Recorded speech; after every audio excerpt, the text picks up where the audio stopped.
Hello my dear students.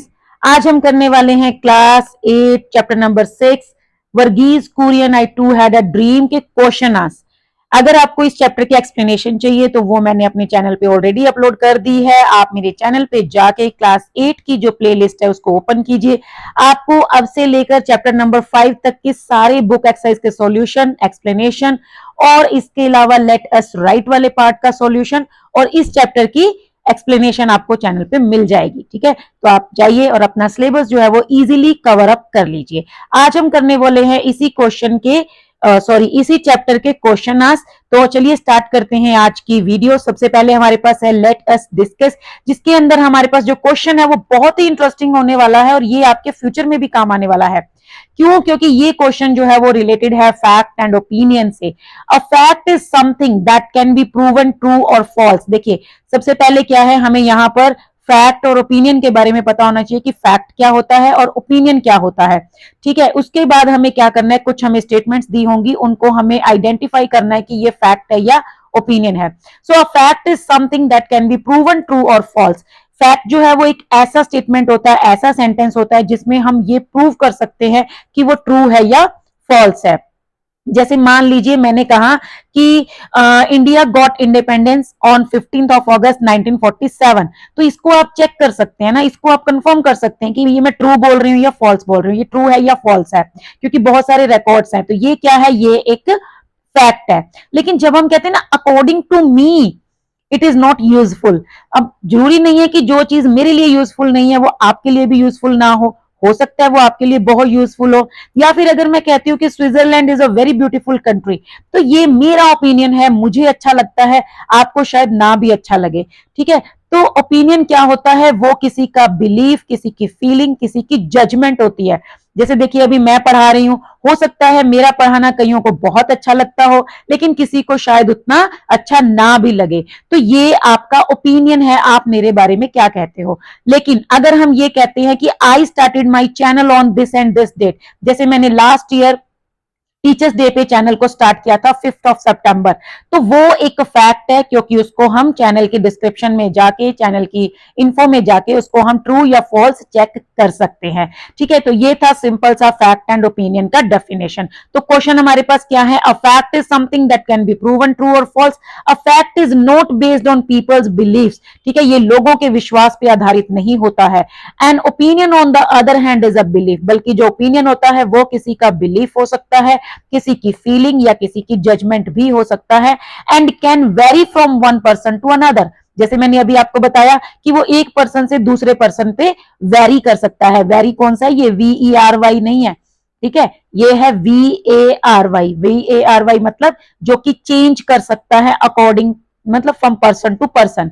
ठीक है, जैसे एक पर्सन बोलेगा वाह बहुत अच्छा, दूसरा पर्सन बोलेगा नहीं ठीक ठाक है, तीसरा बोलेगा इसमें कुछ इंप्रूवमेंट हो सकती है, चौथा ये भी बोल सकता है कि नो इट्स वेरी बैड।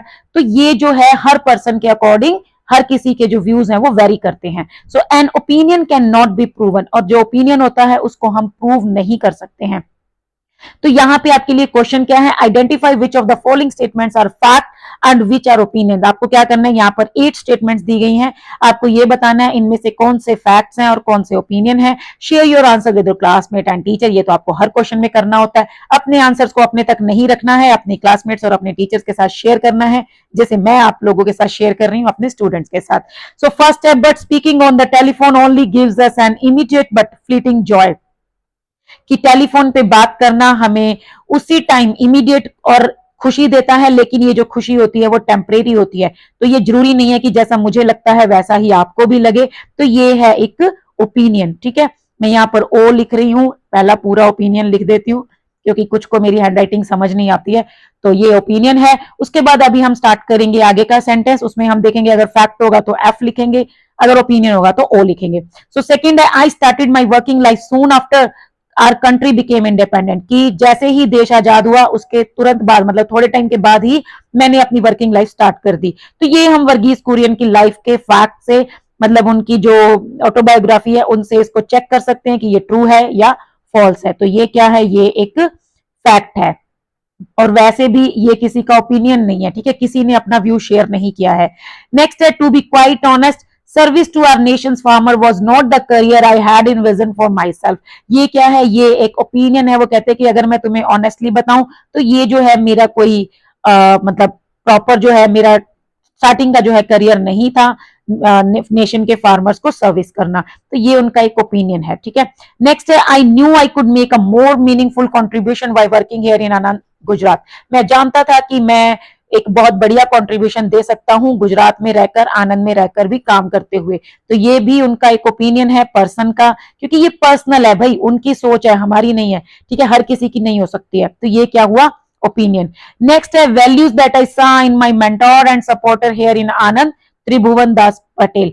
तो वो कहते हैं कि जो मैं वैल्यूज देखता हूं आनंद में, अपने मेंटोर एंड सपोर्टर में त्रिभुवन दास पटेल में। तो ये भी उनके व्यूज हैं, जरूरी नहीं है कि जो वैल्यूज उनको दिखाई देती हैं वो सबको दिखाई देंगी। तो ये भी उनका एक ओपिनियन है।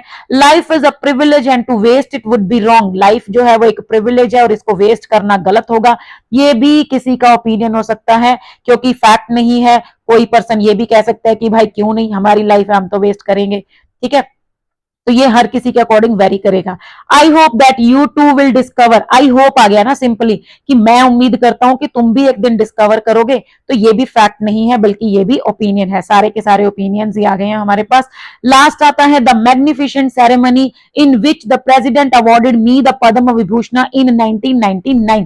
तो ये जो है, ये वैसे तो एक फैक्ट है, क्योंकि इसके अंदर ये बता रहा है कि एक मैग्निफिसेंट सेरेमनी हुई थी जब प्रेसिडेंट ने अवार्ड किया था उसको पद्म विभूषण, वो कब हुई थी, 1999 में। तो ये फैक्ट है, इसको हम चेक कर सकते हैं, ठीक है, कि उस टाइम पे क्या हुआ था, कौन सी सेरेमनी हुई थी, कौन प्रेसिडेंट था, ये सब हम देख सकते हैं ना, ट्रू फॉल्स चेक कर सकते हैं। तो ये वैसे फैक्ट है। लेकिन अगर हम मैग्निफिसेंट सेरेमनी की बात करें ना, कि बहुत ही शानदार सेरेमनी थी, तो ये किसी का पर्सनल ओपिनियन है। हो सकता है किसी को वो शानदार ना भी लगी हो, किसी ने ये भी कहा हो कि नहीं ठीक ठाक ही था अरेंजमेंट, किसी को बहुत ज्यादा बढ़िया लगी हो, किसी को थोड़ी सी बढ़िया लगी हो। तो ये वेरी कर सकता है, तो इसी के लिए ये ओपिनियन भी हो सकता है। तो ये जो है ना, वैसे तो ये मिक्सचर है फैक्ट एंड ओपिनियन का, लेकिन अगर आप इसमें डेट देखते हो या टाइम देखते हो, ईयर देखते हो, तब ये एक फैक्ट भी हो सकता है, ठीक है। उसके बाद हमारे पास क्वेश्चन आते हैं, let us think and reflect, जो कि बहुत इंटरेस्टिंग है और बहुत ही इंपॉर्टेंट होने वाले हैं। इनके अंदर हमें क्या करना होता है, सबसे पहला क्वेश्चन हमारे पास होता है, read the given extracts and answer the questions that follow. हमें एक्सट्रैक्ट रीड करना है, उसके बाद कुछ क्वेश्चन दिए हुए हैं उनके आंसर करने हैं। तो एक्सट्रैक्ट क्या है, in today's fast paced world we have become so addicted to instant communication that we prefer to use a telephone. कि आज के इस फास्ट स्पीड वर्ल्ड में हम, मतलब इंस्टेंट कम्युनिकेशन, हमें इंस्टेंट रिजल्ट चाहिए ऑन द स्पॉट, कि बस फोन घुमाया, नंबर डायल किया, टक टक टक, उसी टाइम बंदे ने फोन उठा लिया। अगर एक सेकंड के लिए कोई हमारा फोन पिक नहीं करता ना, तो हम इम्पेशेंट हो जाते हैं कि यार ये फोन क्यों नहीं उठा रहा है। तो हम जो है, मतलब हमारा पेशेंस लेवल भी कितना कम हो गया है ना। तो आज के इस फास्ट स्पीड वर्ल्ड में हम किस चीज को प्रेफर करते हैं, हम टेलीफोन को प्रेफर करते हैं। हमारे अंदर इतना पेशेंस नहीं है कि हम एक लेटर पहले लिखें 1-1.5 घंटा लगा के, फिर उसको जाकर पोस्ट करके आए, फिर 10 दिन तक वेट करें कि वो वहां पर पहुंचेगा, फिर अगले कुछ दिन तक वेट करें कि उसका रिप्लाई आएगा, फिर हमें पता चले कि सामने वाले ने क्या फील किया। इतनी पेशेंस तो लोगों में रह नहीं गई है ना। तो हम क्या करते हैं, उसी टाइम फोन मिलाते हैं बस। So but speaking on the telephone, वो कहते हैं कि ठीक है, ये भी एक ठीक चीज है, लेकिन टेलीफोन पे बात करने से only gives us an immediate but fleeting Joy. एक इमीडिएट खुशी तो मिलती है कि उसी टाइम फोन पे बात होगी, उसी टाइम हमने हालचाल पूछ लिया, लेकिन ये टेम्परेरी होता है। 2 मिनट के बाद हम उसको भूल जाते हैं, वो हमारे, मतलब हमारे जहन में, हमारे दिल में हमेशा नहीं रहता। राइटिंग इज डिफरेंट, लेकिन कहता है कि लिखना उससे अलग है। Writing, even if it is a letter, not only conveys our present concerns and views of the events taking place around us, but it becomes a possession that can be treasured and reread over the years with great abiding pleasure। तो कहते हैं writing थोड़ी अलग है। अगर हम letter लिखते हैं तो वो ना सिर्फ हमारी प्रेजेंट कंसर्न्स और व्यूज, कोई भी जो हमारे आसपास चीज हो रही है उसके बारे में हम व्यूज शेयर करते हैं, ना वो सिर्फ वो कन्वे करता है, बट वो हमारी एक पोजेशन बन जाता है। पोजेशन मतलब हमारी एक अपनी चीज बन जाता है, जिसको हम सालों तक संभाल कर रखते हैं, और उसको जितनी बार चाहें उतनी बार बार बार पढ़ सकते हैं, बोल सकते, उसको मतलब रीड कर सकते हैं, और वही जो प्लेजर है, वही जो एंजॉयमेंट है, उसको फिर से फील कर सकते हैं। मतलब जितनी बार भी हम वो लेटर पढ़ेंगे, हमारी वो फीलिंग्स जो है वो हम बार बार उनको फील कर पाएंगे, ठीक है। तो ये होता है लेटर राइटिंग का बेनिफिट। ठीक है, इसीलिए शायद आप लोगों को लेटर राइटिंग हम लोग सिखाते भी हैं। सो इसमें जो क्वेश्चंस हैं वो ये हैं। First one is fill in the blank given below by selecting the correct option from the brackets. आपको क्या करना है, यहाँ पे फिल इन द ब्लैंक करना है। दो ऑप्शन आपको दिए गए हैं, उसमें से करेक्ट ऑप्शन जो है वो चूज करना है। पहला है when the writer refers to a fast paced world, जब राइटर बात करता है हाई स्पीड वर्ल्ड की, he is speaking of a world where, वो कौन से संसार की बात कर रहा है, कौन से वर्ल्ड की बात कर रहा है, जहां पर क्या होता है, communication happens quickly but lacks depth और people have more time to write and reflect. तो भैया मोर टाइम तो हमारे पास है ही नहीं, तो इसका आंसर क्या है, communication happens quickly but lacks depth, कि कम्युनिकेशन जो है वो बड़ी जल्दी तो हो जाता है लेकिन वो गहराई वाला कम्युनिकेशन नहीं होता। अभी हम क्या करते हैं ना, ऐसे ही बस फोन मिलाते हैं, हेलो हाँ भाई कहाँ है, यहाँ पर हूँ, ठीक है अच्छा अपना ध्यान रखियो जल्दी घर आ जाइए, बात हो गई। एक फीलिंग्स कि आपका कंसर्न जो था वो तो उसको पता ही नहीं चला, डेप्थ तो गई ही नहीं, है ना। और कई बार क्या होता है हम इरिटेट भी हो जाते हैं, किसी का फोन उठाते भी नहीं है, छोड़ो यार ये फालतू में तंग करेगा। तो ये जो है ना, ये जो हमारी फीलिंग्स हैं वो कम होती जा रही हैं, बल्कि सिर्फ एक कम्युनिकेशन, बस एक इंफॉर्मेशन इधर उधर करना, वही हमारा मेन मोटिव बन के रह गया। तो राइटर जो है वो वही कह रहा है कि भैया लेटर भी कभी कभी लिखा करो, त्योहारों पे, कुछ बर्थडे पे वो एक व्हाट्सएप में टेक्स्ट लिख के भेजने की बजाय एक छोटा सा कार्ड लिखकर किसी को दोगे तो वो शायद उसको हमेशा के लिए संभाल के रखे और बार बार रीड करे। ठीक है, तो ये यहां पर इसका मेन मोटिव है। सेकंड क्वेश्चन है select the option that applies correctly to both assertion and reason. इसमें आपको ये देखना है, आपको नीचे 4 ऑप्शन दिए गए हैं, मैं अभी आपको ऑप्शंस दिखाती हूं, लेकिन उससे पहले हम दोनों सेंटेंसेस को रीड करेंगे। हमें जो है करेक्ट ऑप्शन चूज करना है। असर्शन क्या है कि writing letters can be treasured and re read over the years, कि लेटर्स जो लिखे हुए लेटर्स होते हैं उनको हम संभाल के रख सकते हैं और बार बार कई सालों तक पढ़ सकते हैं। तो ये तो ठीक ही लग रहा है ना, ये तो करेक्ट है। सेकंड कहता है speaking on the telephone provides long lasting Joy, कि टेलीफोन पे बात करने से हमें बहुत लॉन्ग लास्टिंग, मतलब जो लंबे समय तक खुशी रहती है वो मिलती है। तो ये गलत है, क्योंकि अभी ऊपर उसने कहा ना कि ये हमें टेम्परेरी जॉय देता है, लॉन्ग लास्टिंग नहीं होता है। तो इसका ऑप्शन तो यही होना चाहिए कि ए करेक्ट है, लेकिन आर जो है वो इनकरेक्ट है। तो अभी ऑप्शंस देख लेते हैं, शायद कुछ और मिल जाए। पहला ऑप्शन क्या है, both A and R true, तो ये तो यही रॉन्ग हो गया, आगे पढ़ने की जरूरत भी नहीं है। ठीक है, कि ए और आर दोनों ट्रू तो है ही नहीं। सेकंड ऑप्शन है both A and R true, तो ये भी रॉन्ग हो गया, इसको भी आगे देखने की जरूरत नहीं है। थर्ड ऑप्शन है A is true but R is false, तो ये हमारा आंसर हो सकता है, लेकिन फिर भी हम डी देख लेते हैं। Both A and R false, दोनों फॉल्स भी नहीं है, तो हमारा जो करेक्ट ऑप्शन है वो क्या है, सी। ठीक है, उसके बाद थर्ड क्वेश्चन आता है identify whether the statement given below is true और फॉल्स, जो स्टेटमेंट दी गई है क्या ये ट्रू है या फॉल्स है। द राइटर फील्स दैट, जो लिखने वाला है वो ये फील करता है कि letter writing is a class apart from other kinds of writing, की जो लेटर राइटिंग है वो बाकी सब तरह की राइटिंग से कुछ अलग ही हाई क्लास लेवल का मतलब कुछ है। तो कहने का मतलब ये है कि वो लेटर राइटिंग की जो है उसको अप्रिशिएट कर रहा है। सो ये ट्रू है या फॉल्स है, तो उसने अप्रिशिएट तो किया ही है, तो ये जो स्टेटमेंट है ये ट्रू है। नेक्स्ट क्वेश्चन है विच of the following is the most appropriate title for the given extract, ये जो अभी ऊपर हमने एक्सट्रैक्ट पढ़ा इसके लिए हमें टाइटल ढूंढना है, मोस्ट अप्रोप्रिएट टाइटल। वैसे तो चारों ही अच्छे हैं, लेकिन सबसे ज्यादा आपको कौन सा लगता है। पहला है the rise of instant communication, कि इंस्टेंट कम्युनिकेशन का राइज, तो इसके अंदर मोबाइल्स या ईमेल्स ऐसा तो कुछ बात नहीं की गई है, तो ये तो नहीं हो सकता।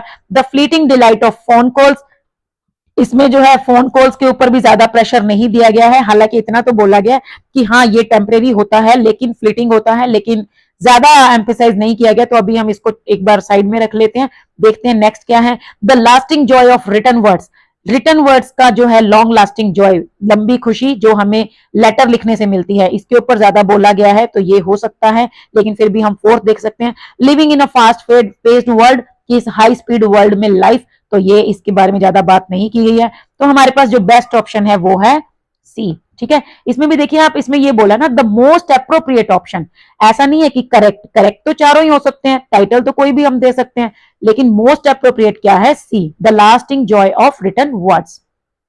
उसके बाद सेकंड स्टैंड आ जाता है your grandmother to made an important choice, यहां पर जो वर्गीस कुरियन है उन्होंने अपनी वाइफ मतलब अपनी लाइफ पार्टनर को जो है काफी अप्रिशिएट किया है, उनके बारे में बात की है। तो वो अपने ग्रैंडसन को बताते हैं कि तुम्हारी जो दादी माँ थी उन्होंने भी एक इंपॉर्टेंट चॉइस की, मतलब उन्होंने भी कुछ अच्छा चूज किया, बहुत ही इंपॉर्टेंट चॉइस बनाई। वो क्या थी, शी न्यू, वो जानती थी कि इन दोज अर्ली डेज, कि उन दिनों में, इतने जो मतलब लाइफ के जो स्टार्टिंग के डेज थे, life in Anand could not offer her even the simple comforts that we take for granted today. उनको पता था कि उन दिनों में आनंद में रहते हुए, आनंद एक जगह का नाम है, मैंने आपको लेसन में भी बताया था, गुजरात में है ये, तो कहते कि वहां पर रहते हुए उनको जो है वो सिंपल कंफर्ट्स भी नहीं मिल पाएंगे जिनको आज हम फॉर ग्रांटेड ले लेते हैं। जैसे देखिए, आप जब पैदा होते हो आपके घर में ही, मतलब 90% लोगों के घर में ही गाड़ी होती है, या अपना घर होता है, या कंप्यूटर होता है, मोबाइल होता है, तो इन सब चीजों को हम फॉर ग्रांटेड ले लेते हैं। ये सब क्या है? ये कंफर्ट्स है ना, हम इनके लिए मेहनत तो करते ही नहीं, ये हमें ऐसे ही बने बनाए मिल जाते हैं। तो वो कहता है कि जो छोटी छोटी चीजें, जो छोटे छोटे कंफर्ट्स आज हमें फ्री में मिल जाते हैं ना, उस टाइम तुम्हारी दादी माँ को पता था कि ये उनको आनंद में रहते हुए नहीं मिल पाएंगे, लेकिन फिर भी उन्होंने मेरे साथ रहना, मेरे साथ काम करना चूज किया। However she ardently supported my choice, लेकिन फिर भी उन्होंने बिना किसी क्वेश्चन किए मेरी चॉइस में मेरी सपोर्ट की। To live and work in Anand, उन्होंने भी ये चीज चूज किया कि हाँ वो भी आनंद में रहेंगी और काम करेंगी। That choice of your grandmother to stand by me, उनकी जो तुम्हारी मदर, ग्रैंड मदर की जो चॉइस थी मेरे साथ खड़े रहने की, मतलब मेरा साथ देने की, has given me an ever lasting strength, उससे मुझे क्या मिला? उससे मुझे एक ऐसी स्ट्रेंथ मिली जो कभी खत्म नहीं हुई, हमेशा मेरे साथ रही। ऑलवेज एंश्योरिंग, और हमेशा मुझे एंश्योर करती रही that I shouldered my responsibilities with poise, ताकि मैं अपनी, मतलब हमेशा मुझे ऐसे मोटिवेट करती रही कि मैं अपनी रिस्पॉन्सिबिलिटीज को बड़ी ही डिग्निटी एंड कॉन्फिडेंस के साथ ग्रेसफुली निभाता गया। मतलब मैंने भी कभी हार नहीं मानी, कभी मैं डाउन नहीं फील करता था, मतलब अगर कभी करता था तुम्हारी दादी माँ मुझे इस तरह से सपोर्ट करती थी कि मैं फिर से मतलब एक अपनी जो है जर्नी पे चलता जा रहा था। ठीक है, तो कहने का मतलब ये है कि वो यहाँ पर अप्रिशिएट कर रहे हैं अपनी बेटर हाफ, अपनी वाइफ की सपोर्ट को, ठीक है, जो उसकी वाइफ ने उसको किया आनंद में रहते हुए। सो नेक्स्ट यहाँ पर कुछ क्वेश्चंस हैं। फर्स्ट क्वेश्चन है, how can we say that the grandmother shared her husband's dedication to a greater cause, हम कैसे कह सकते हैं कि ग्रैंड मदर ने हस्बैंड की, जो अपने हस्बैंड की डेडिकेशन को शेयर किया था टू अ ग्रेटर कॉज, कैसे शेयर किया था? तो इसमें आप सिंपली लिख सकते हो, काफी सारे वर्ड्स इसमें हम लिख सकते हैं कि शी सपोर्टेड हिम, ठीक है, शी सपोर्टेड हिम अर्डेंटली, ये कर सकते हैं हम, या फिर she believed in her husband, ठीक है, आप इसमें अलग अलग आंसर्स कर सकते हो, शी सपोर्टेड हिम या फिर शी बिलीव्ड इन हिम, ठीक है, उसमें उसको विश्वास था। इवन उसके बाद आप ये भी कर सकते हो कि शी ऑल्सो, मतलब she also choose to live with her husband in Anand and to sacrifice all the comforts. आप जैसे चाहे इस आंसर को फ्रेम कर सकते हो, इसमें आपको बस ये बताना है कि ग्रैंड मदर ने क्या किया था। उन्होंने अपने हस्बैंड को सपोर्ट किया, उसके अंदर विश्वास किया, ठीक है, उनका जो भी विजन था उसको देखते हुए उनको सपोर्ट किया काफी, और अपने सिंपल सिंपल कंफर्ट्स को भी सेक्रीफाइस कर दिया। तो आप इसमें डिफरेंटली आंसर कर सकते हो। क्वेश्चन नंबर 2 है, complete the following with the correct option from the two given in the brackets. फिर से हमें जो है करेक्ट ऑप्शन चूज करना है। The fact that the writer praises his wife, यहां पर जो फैक्ट है, जो ग्रैंडफादर है वर्गीस कुरियन, वो अपनी वाइफ को प्रेज कर रहे हैं। It tells us that he, ये हमें उनके बारे में क्या बताता है कि उनको क्या लगता है, he truly values her role in his life, या फिर ही क्वाइटली एक्सेप्ट्स, मतलब जो उनकी वाइफ का जो उनकी लाइफ में रोल था वो उसको रियल में अप्रिशिएट कर रहे हैं या बस चुपचाप एक्सेप्ट कर रहे हैं। So she he truly values, ठीक है, मतलब वो देखो उनको कितना वैल्यू दे रहे हैं अपनी वाइफ को, कितना थैंकफुल है उसके लिए कि भाई तुम अगर साथ ना होती तो शायद मैं कभी कामयाब नहीं होता। तो वो उसकी वैल्यू कर रहे हैं, उसको अप्रिशिएट कर रहे हैं। सो ट्रूली वैल्यूज। थर्ड क्वेश्चन है, complete the following sentence with the correct option from those given below. यहां पर 4 ऑप्शन दिए गए हैं, इसमें से हमें करेक्ट ऑप्शन को चूज करते हुए इस सेंटेंस को कंप्लीट करना है। Based on the information given in the extract, यहां पर जो हमें इंफॉर्मेशन दी गई है, we can infer that the grandmother had all the following traits, कि ग्रैंड मदर के अंदर ये सारी ट्रेट्स थी एक्सेप्ट वन, कोई एक को छोड़कर। अब वो कौन सी है वो हमें बतानी है। क्या ग्रैंड मदर एनकरेजिंग थी? यस, क्योंकि उन्होंने ग्रैंडफादर को बहुत एनकरेज किया, उनको हमेशा सपोर्ट किया। अंडरस्टैंडिंग थी? यस, वो उनकी बात को समझती भी थी। कंफर्टिंग थी? क्या वो अपने कंफर्ट में रहती थी कि नहीं मेरे को तो गाड़ी चाहिए, बंगलो चाहिए, मोबाइल चाहिए, ऐसी ऐसी नई नई चीजें चाहिए, नो, ये जो क्वालिटी है ये उनमें नहीं थी। थॉटफुल तो वो थी ही, क्योंकि वो भी सोचती थी, वो भी उनके विजन को समझ पा रही थी। सो इसका जो करेक्ट आंसर है वो है सी। लास्ट क्वेश्चन हमारे पास है, select the phrase that conveys showed grace under pressure and carried out my duties with dignity and confidence. हमें एक्सट्रैक्ट में से वो फ्रेज चूज करना है जिसका मीनिंग ये है कि जब हम प्रेशर में भी काम करते हैं ग्रेसफुली और अपनी ड्यूटीज को निभाते हैं पूरी डिग्निटी एंड कॉन्फिडेंस के साथ। तो ये है ये लास्ट वाला part, shouldered my responsibilities with poise. ठीक है, तो ये है क्वेश्चन नंबर 4 का आंसर। मैं थोड़ा सा यहां पर लिख भी देती हूं, तब तक मैं वीडियो को वाइंड अप भी कर देती हूं।